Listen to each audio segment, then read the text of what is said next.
Good morning. Welcome to Unity of Lexington, and wherever you are on your spiritual path, you're welcome here. So I'm really glad you're with me this morning. We got some good ideas to delve into, and hopefully things that can really help you along your spiritual path. That's my purpose. So hey Peg and hey Joe, glad you're with me. So I can see your name all the way back here. Because I record on my phone and I have it in a little holder, and so sometimes I have to get up like this and go, well, what does that say? So I'm glad you're with me this morning. So we're going to go ahead and start, and I have a wonderful song that I haven't played in a while, so I hope you enjoy it. It's called Holy, Holy Way, and it's by Ricky Byers, who at the time was with the International Agape Center of Truth. Hey Linda and Mike, how are you doing? Good morning.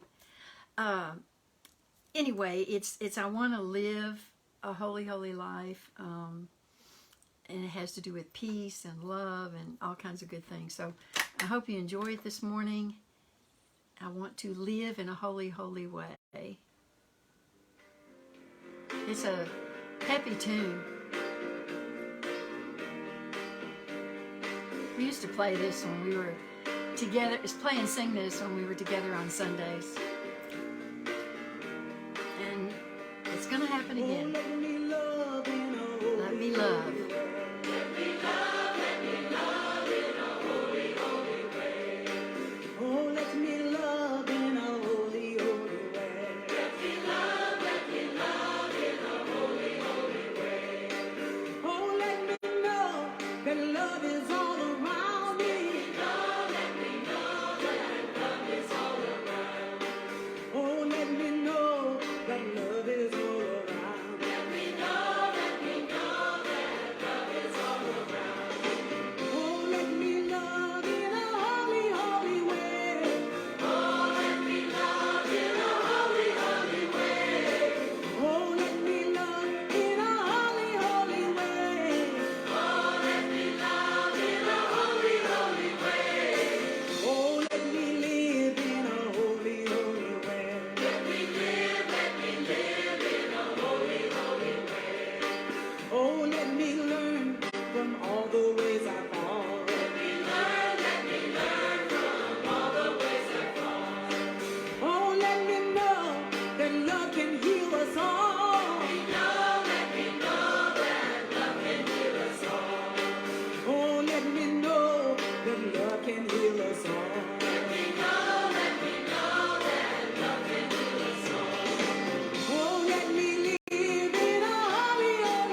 Okay. Well, that got me awake. How about you? Oh, let me love in a holy, holy way. Let me live in a holy, holy way. Let me serve in a holy, holy way. Oh, gosh. Thank you, Ricky, for that fabulous, fabulous song. Okay. Our services, if you're with me for the first time this morning, hi, Judy. She says they used to sing that in their choir up in Michigan. Good morning. Our services are archived on both Facebook and YouTube. YouTube, a little later on down the road, they'll be on there, but they are archived. I forget how many are on there. And I always say, for copyright reasons, we have to remove the music in the beginning and at the end because YouTube gets really upset if we play music. So I don't know what that's all about, but anyway. I would like to ask all of you who do subscribe or who do go to YouTube to please subscribe to our channel. That will help us a lot in our dealings with YouTube. And tell your friends and your family and whoever you're telling to watch us on YouTube, please like us and subscribe to us, okay? So at the end of this service this morning, I have 3 important, really vital announcements that I want to make to you. And I thought about having a Zoom meeting, but this is so much easier for us to just stay online after the service. And I'll say the prayer for protection, and then we'll go into the announcement segment of it. I thought that would just be easier, and I'll, of course, email people and let people on Meetup know, too, what's going on. So, but please stay tuned afterwards. 3 announcements, so lots happening. All right, our prayer list for this morning. We are praying for peace and harmony in our community, our nation, and our world, for divine wisdom and guidance, for our national and world leaders, for all those who are suffering from and have transitioned due to the coronavirus, for their grieving families and friends. And yes, sadly, people are still dying. 99% of the unvaccinated are still dying. And also our first responders, we hold them in prayer, our frontline and essential workers, especially Nicole and Leslie. Please pray for healing for Jenny, Diane, Deborah and her family as her mom Gloria made her transition this past week. Reverend John, who underwent brain surgery last week, and I'm glad to report he's doing well. Steve and his mom Doris, Betsy and her new fur baby Clara Joy, and Grace. And prayers of thanksgiving, as I said, because Reverend John is doing well. And then prayers of thanksgiving for Sarah's healing. She is the niece of our member Agnes. And Agnes says we can take her off the prayer list. So I thought I just one more time give thanks that Sarah did well. If you'd like prayer support, please write me at revcarolunity@gmail.com. More than happy to be able to support you in prayer. And I think Facebook on their own has placed some kind of prayer link on our 2 Facebook pages. So that's great if you want to go through that avenue. That's wonderful. And I think there's a link there somewhere on the page. I'll have to research that. And thanks to all of you who are supporting our community financially. We're gathering enough reserve funds to be able to go back to meeting in person, paying our musicians, paying our rent. So that's a good thing, right? Okay. So the daily word that I chose today was the one that appeared on July the 5th, and it's about prosperity because I'm going to be talking about that in just a few minutes. The word for the day, of course, is prosperity. With positive expectation, I claim my good today. You know, lots of people don't really, I don't think, have a full understanding of what it means to claim your divine inheritance. This is your divine inheritance. It's what you're due as a creation of God, as a child of God. It's your divine inheritance. So that's what we're talking about. We're claiming. With positive expectation, I claim my good today, because our good is our divine inheritance. I've heard it said our attitudes help shape our lives, and that where our attention goes, energy flows. With this in mind, I choose to hold an attitude of gratitude and prosperity.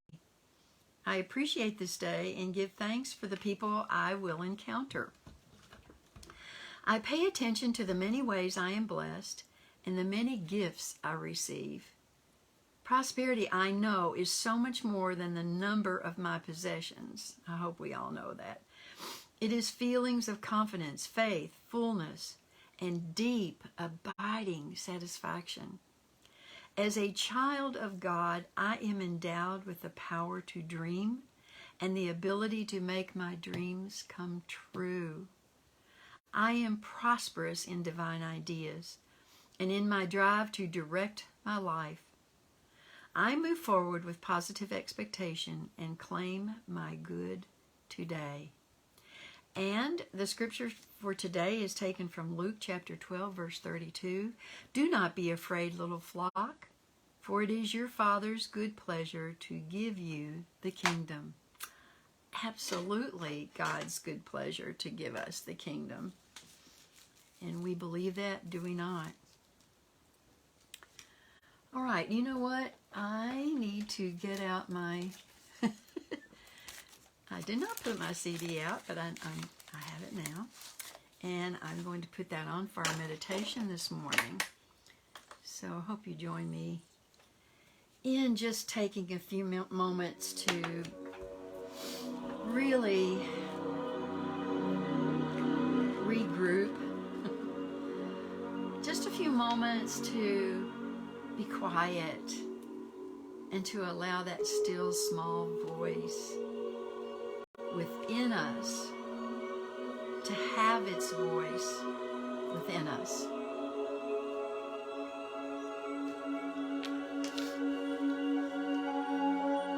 I just shared with you the wonderful quote from the book of Luke. It is God's good pleasure to give you the kingdom.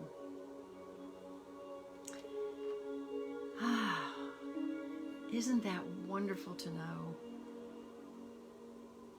that God has given us the kingdom? You know, our master teacher told us the kingdom is within you. The power is within you. So today we contemplate all the divine ideas that God imparts to us, that contributes to our well-being, our prosperity, our good. And we're so grateful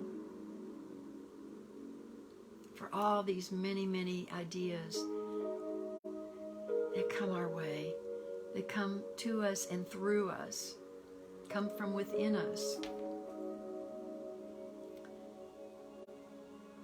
For these divine ideas are the coin in the other realm. These divine ideas represent ways and means and opportunities to be able to, for us to live a prosperous life. So first of all, let's thank God for all these wonderful, wonderful ideas. Thank you, God, for all the divine ideas that are available to us. No matter what circumstances we find ourselves in, these ideas are always there for us.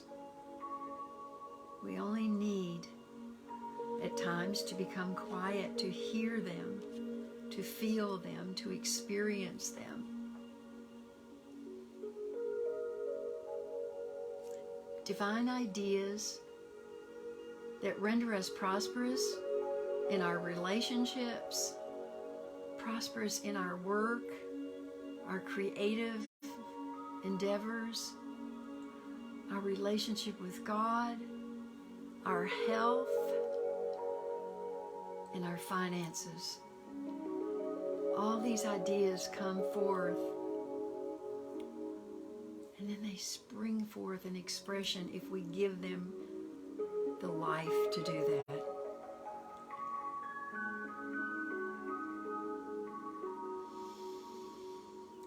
In Unity, we believe in prayerful affirmations.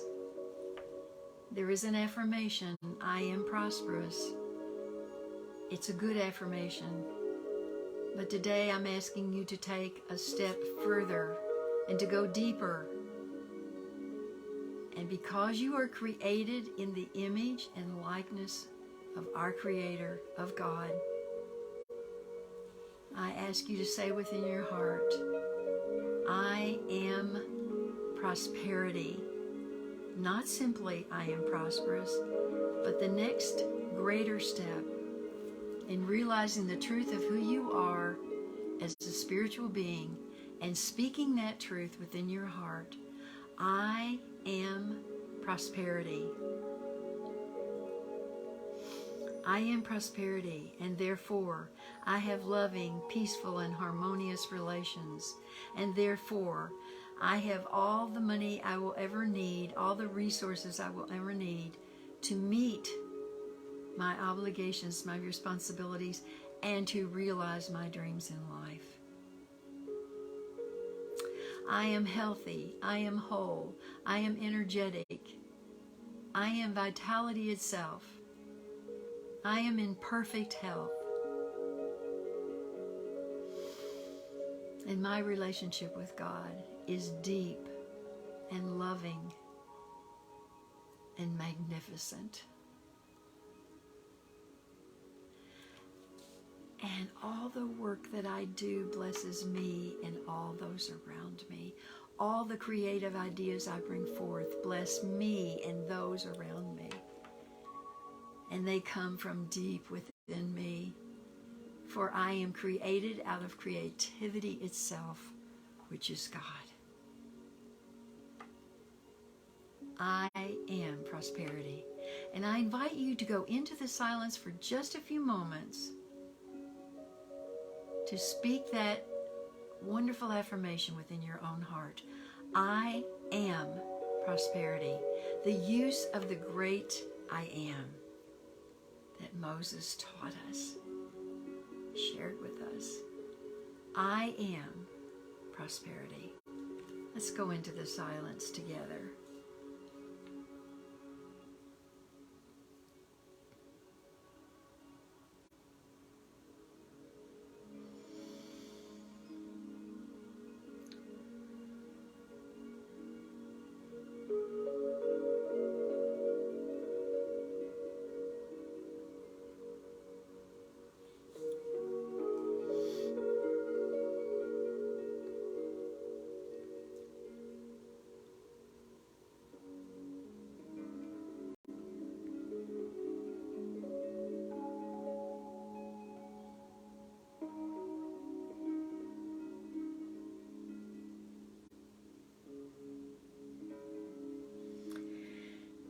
In these few brief moments, we have realized the truth of who we are as spiritual beings. I am prosperity. And that means I am creativity. I am health. I am wealth. I am prosperity. I am prosperity. And we are speaking the truth of who we are. Yes. And so it is. And so it is. The truth. Amen and amen. All right, I hope you enjoyed that meditation. I really love talking about prosperity and having classes on it and sharing ideas about it because it means so much more than simply belongings or possessions, as the Daily Word said. So much more than that. It's about being healthy. It's about having great relationships. It's about being creative. It's about a great relationship with God. And it's all those things. All those things. All right. I did not mention before, we won't have a song at the end because I got those wonderful things that I want to share with you, those wonderful announcements. So we'll skip over that. And usually I start with a joke, but this morning the joke is at the end. So wait for it, as they say. So I'm going to start by saying this morning, the title of my talk is A Vacation from Scarcity. So, hi, Luke and Leslie, before I start. All right, I want to talk about the fact that people don't really realize that they get in the way of their own prosperity. Yes, most everybody thinks that our prosperity is determined by those things that are outside of ourselves. And nothing could be further from the truth. And the key word in that is we think that things outside of ourselves are responsible for our prosperity. And you know, when I came into Unity, the greatest thing, one of the very first things and the greatest thing that I learned was that quote from Ernest Holmes, or somebody in Unity, that said, change your thinking, change your life. And that is just jam-packed with thoughts and ideas about prosperity. Change your thinking, change your life. Really, you might be saying, and I'll tell you yes, yes, yes, and yes again. The biggest block in existence to prosperity and abundance in our lives exists within ourselves. Because if we do not think and believe that we are prosperous, and if we cannot go there in consciousness, it ain't going to happen. It won't.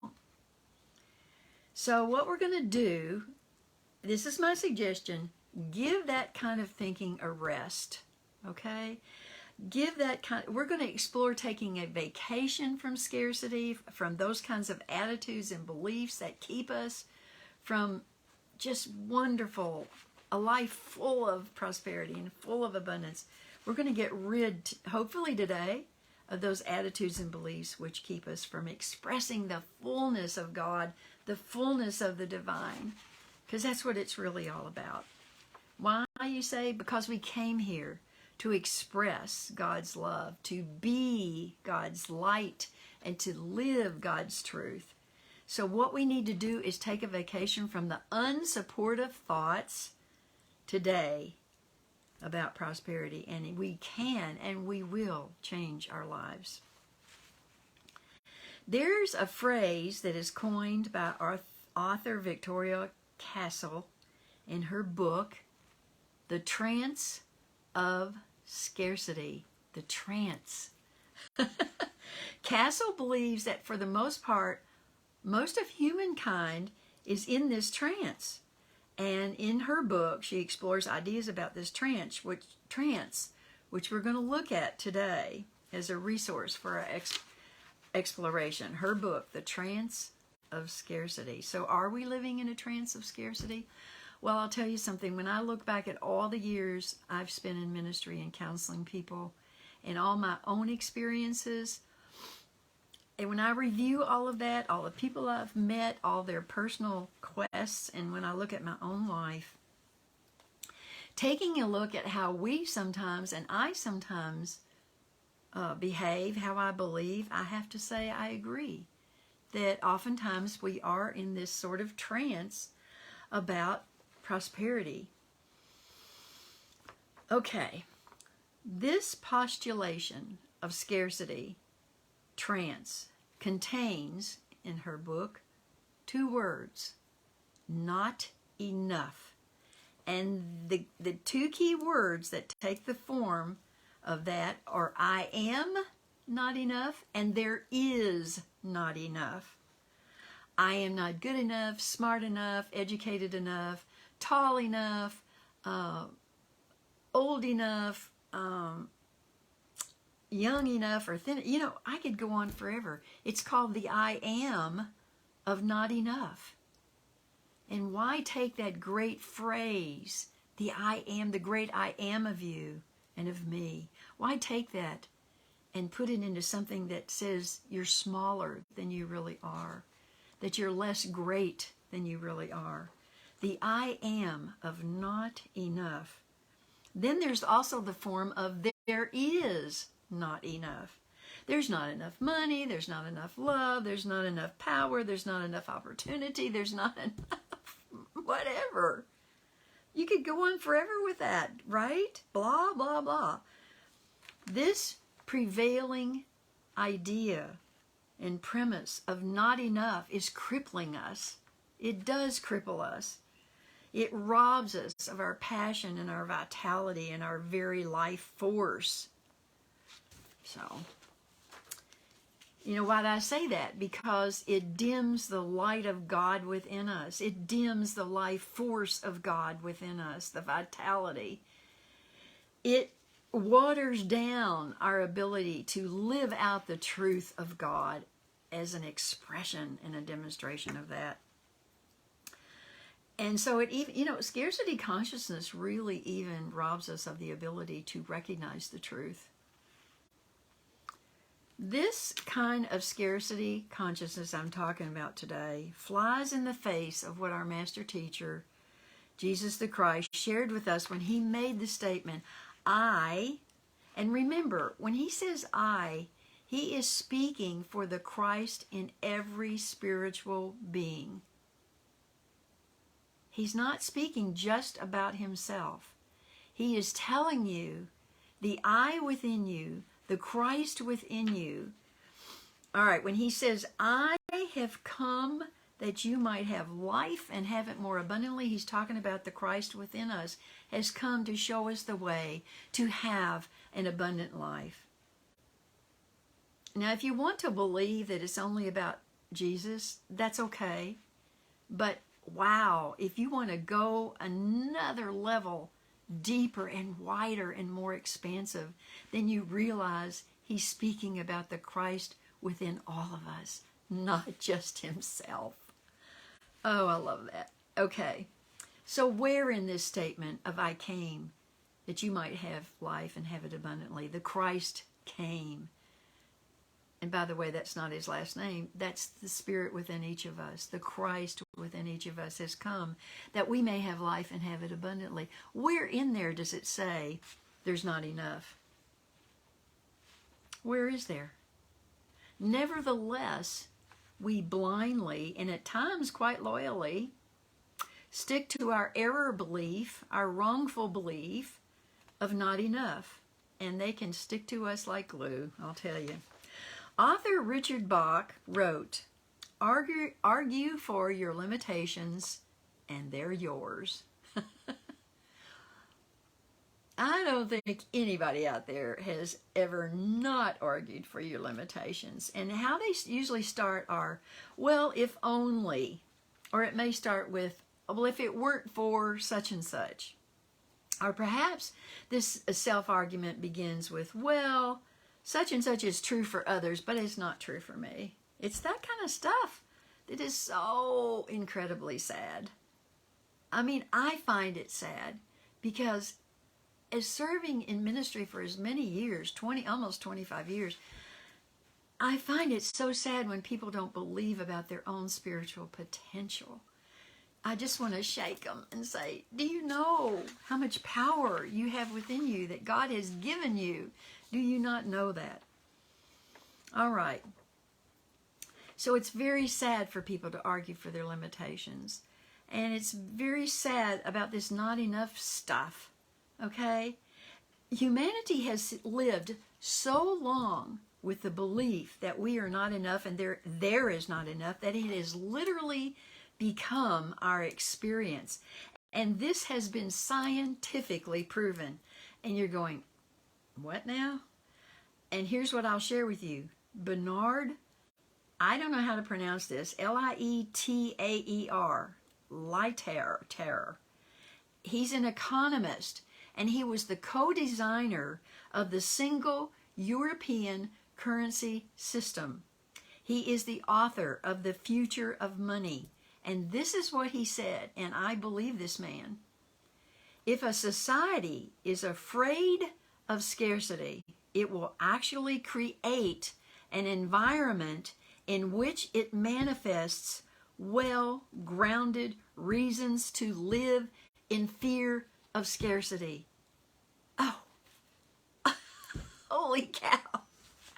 Okay, here's the emoji.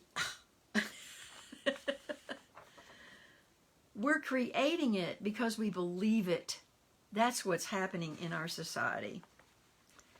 So, on a very personal note, if I or you are afraid of scarcity, we are going to create an environment in which we will manifest well-grounded reasons. We'll attract people to us that manifest and espouse these well-grounded reasons why we're in scarcity. So I don't know about you, but I'm really ready to take a vacation from that stuff. And I won't say what I want to say because, you know, it's church. It starts with a C and it ends with a P. And I'm tired of it, okay? So let's not only take a vacation from scarcity, but let's wake up from what the author, I forget her name now, told us about this scarcity trance, like we've been hypnotized, okay? So if we can stop this, we can stop manifesting these well-grounded, so to speak, reasons for scarcity. We can stop that. And then we can really live the promise that I just quoted to you about, I came that you may have life and have it abundantly. It's like, so we can express in a very, very powerful way God's light and God's love and God's truth. So I've got 3 spiritual truths for you that you can use to take a permanent, as set in spiritual concrete, vacation from scarcity thinking. Number 1, take a reality check, and that's reality with a capital R. Lots of times people will say to me, well, the reality is, and they're always talking about the little baby R. They're not talking about the big capital R of God's reality and vision and promise and opportunity. No, they're talking about the little reality R that is limited. Several years ago, Lenidra Carroll wrote a book entitled The Architecture of All Abundance. And in it, she shares a very powerful experience she had around financial needs. But one could apply this kind of thinking to any area of your life where there is this not enough thinking going on. Now, I may have to go over a little bit, but I hope you bear with me because this story is worth sharing. This woman is the mother of the musician Jewel. And Lenidra Carroll, the mother of musician Jewel, wrote a book entitled The Architecture of All Abundance. Here's what she said. Well, I'm sharing this, okay? Lenidra was a single mother with severe health challenges. She had not been able to work for a while, and her finances had dwindled to practically, nothing. While she practiced what we would call New Thought, Unity tools, prayers, affirmations, meditations, she was not manifesting money and was getting very afraid. How would she pay her mortgage, her car payment, her groceries, get the medical help she needed? One day, she was in panicked prayer. Anybody ever been there? Panicked prayer. You know what I mean. In this panicked prayer, she said to God, look, I've done everything I know to do. I've prayed, I've affirmed, I've meditated, and nothing is happening. I am almost out of money. I don't know what else to do. And she was definitely in tears and a panic. Suddenly, she heard a voice inside her head. It was a strong, calm, solid voice. It said to her, Lenidra, pray for what you need now. She said, I am. The mortgage payment is due in 2 weeks. The car payment is due next week. I need medical help and we're almost out of food. The voice said again in its calm tone, pray for what you need now. Beginning to get irritated, Lenidra cried, I am. I have been. The voice said yet again, pray for what you need now. I must be missing the point, she said after contemplating this for a few minutes. I think I've been doing this. What I am missing? What am I missing? What am I overlooking and not getting? I've been praying for next month's house payment, for my car payment due in just 2 weeks, and she begins to feel the panic all over again. Quiet. Still yourself. Listen. Pray for what you need now. But I am, she said, and then paused. I need my mortgage for next month and my car payment. Now, the voice said. Now? You mean now? You mean right this very now while we're talking? With that, Lenidra realized that in that moment, that precise moment, very moment, she needed absolutely nothing. She was perfectly provided for. She had shelter, she had food, she had clothes on her back. She wrote, "A silence opens up. I fall headlong into it. A rush of understanding floods my being. I have the extraordinary sensation of having no need, being absolutely free of need. Throwing my head back, I laugh aloud at the simplicity of it. My chest expands with the breath of it. My heart pumps fully with the ease of it. The moment expands and I weep at this freedom from crushing need." She later writes that she disciplined herself to live from that expanded place over the next several weeks, and miracles started to unfold for her. At the post office, a stranger said, "Would you like to trade your car for my truck?" And she suddenly has no more car payments. A neighborhood gardener began to supply her with an overflow of fresh food from his garden.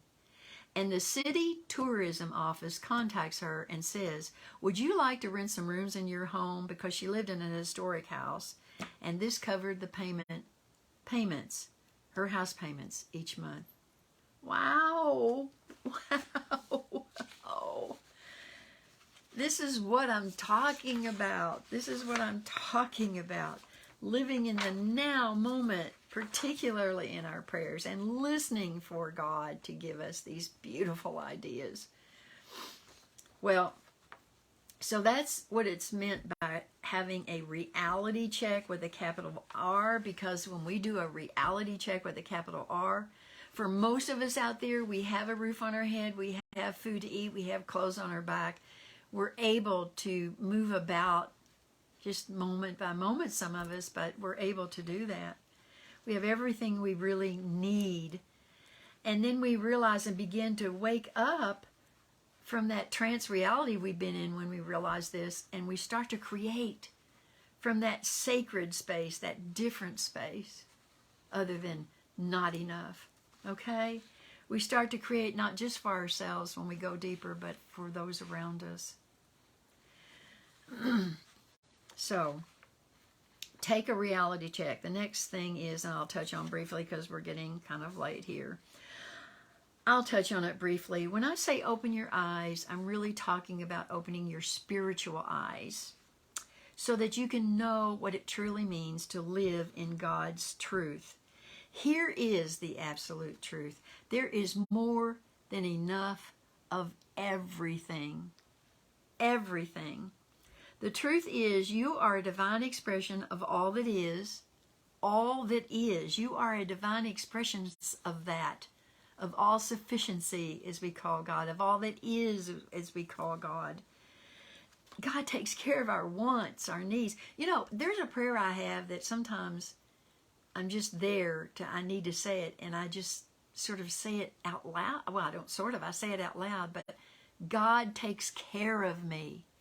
God takes care of me, and I say it for others. God takes care of you. It's very simple. You don't have to do a lot of memorization. It's from the heart.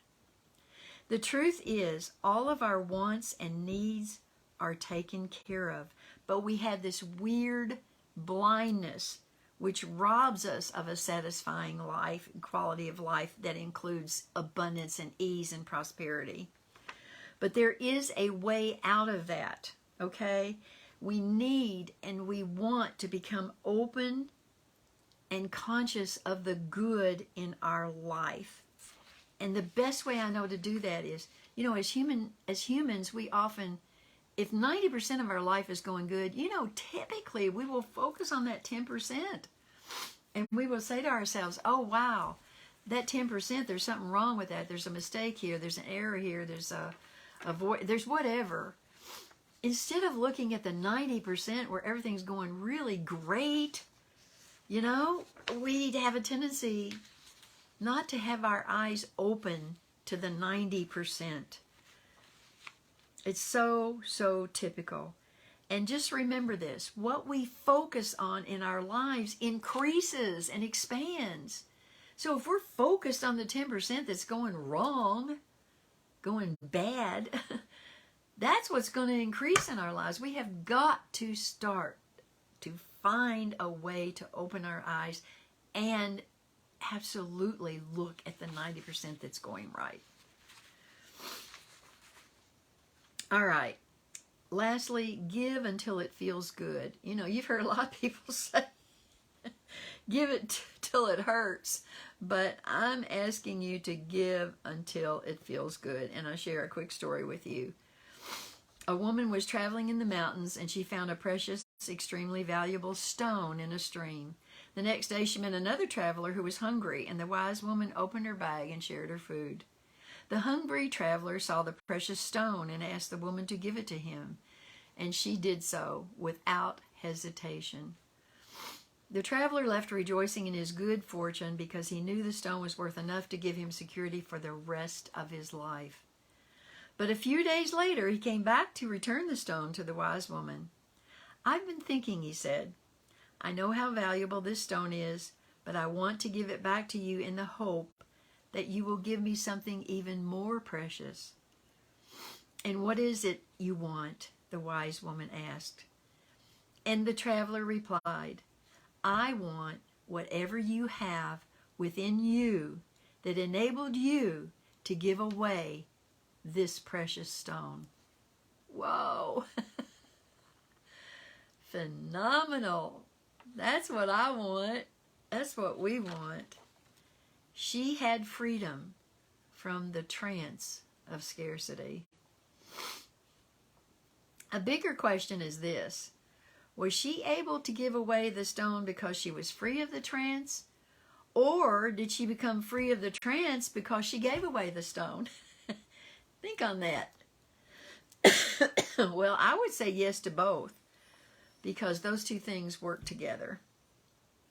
And being a giver in life moves us out of the trance.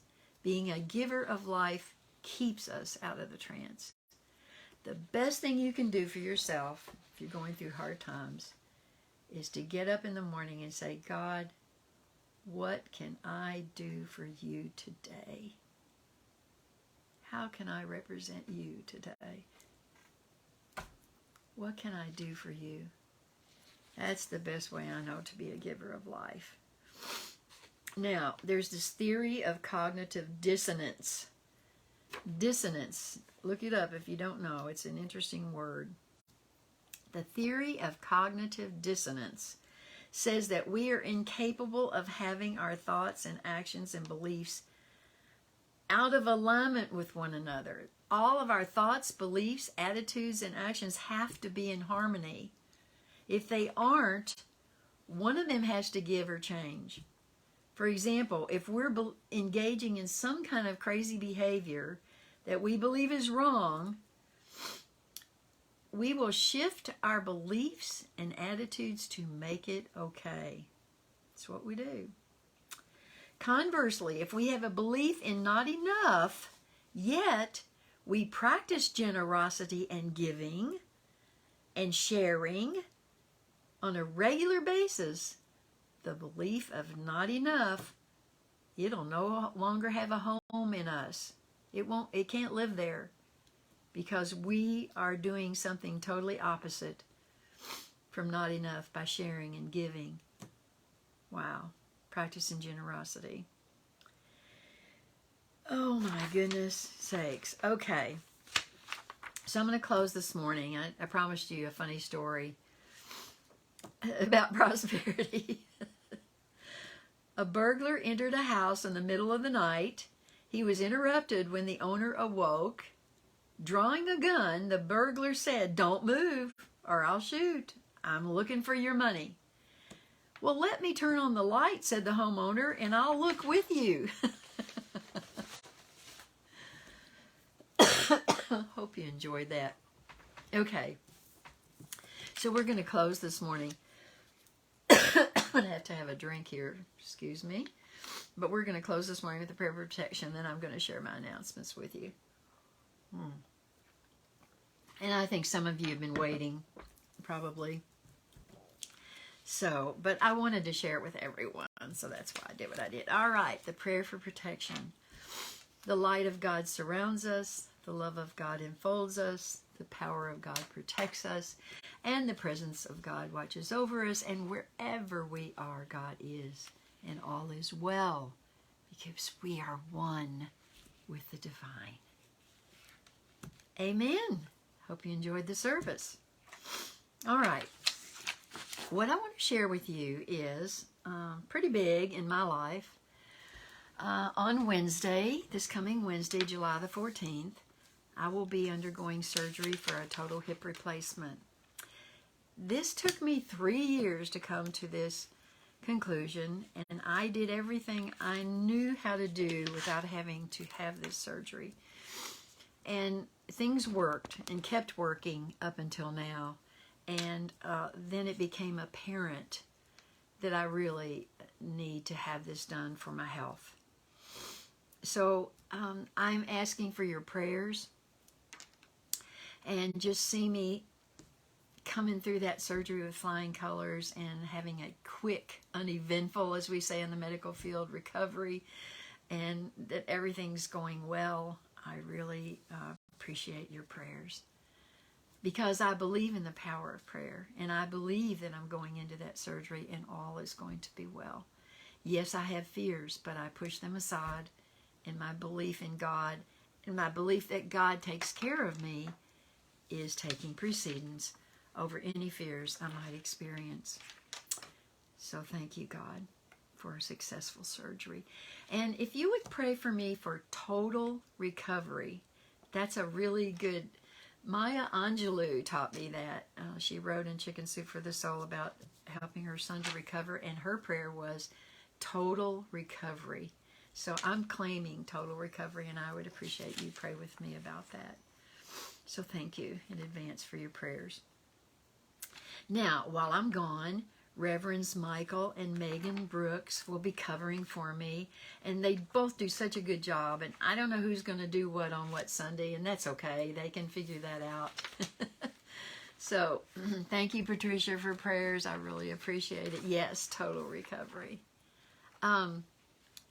Megan and Michael will be covering for me, and I kind of think that hopefully by August maybe even the 8th, I don't know possibly on August the 8th I can come back.